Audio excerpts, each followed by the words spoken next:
آیتیں ہیں۔ مولانا احمد سید کاظمی صاحب ارشاد فرماتے ہیں کہ میں قرآن کی ہر آیت سے ختم نبوت کو ثابت کر سکتا ہوں۔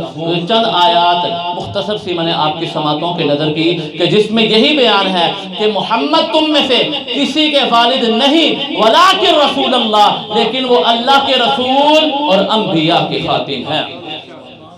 پتہ کیا چلا کہ سرکار دو جہاں تاجدار مدینہ صلی اللہ علیہ وسلم اللہ کے آخری رسول ہیں۔ آپ آخری رسول ہیں، آپ آخری رسول، آخری نبی ہے، دین محمدی آخری دین ہے۔ آپ کے بعد کوئی نبی نہیں، آپ کے بعد کوئی رسول نہیں آ سکتا۔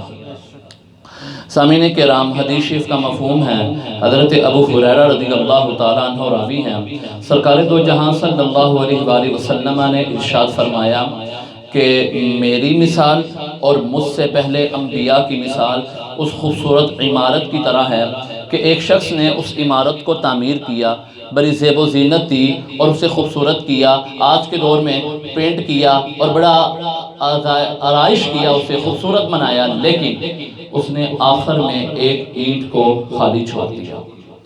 اب لوگ آتے ہیں، اس عمارت کا طواف کرتے ہیں، اس عمارت کو دیکھتے ہیں، اس کی خوبی بیان کرتے ہیں، اس کی تعریف کرتے ہیں، کہتے ہیں کہ واہ کیا کمال کی عمارت ہے، لیکن وہ تعجب کرتے ہیں کہ وہ آخر میں ایک اینٹ لگانا بھول گیا۔ تو سرکار دو جہاں صلی اللہ علیہ وسلم نے ارشاد فرمایا، اے میرے صحابہ، اے ایمان والو، وہ اینٹ میں ہوں، میں نے اس عمارت کو پورا کر دیا۔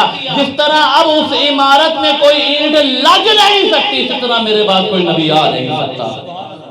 بلند آواز سے کہتے تاجدار ختم نبوت۔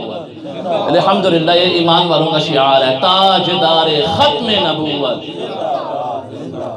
سرکار صلی اللہ علیہ وآلہ وسلم نے ارشاد فرمایا کہ وہ اینٹ میں ہوں، میں نے اس عمارت کو پورا کر دیا، اب کوئی نبی نہیں آ سکتا۔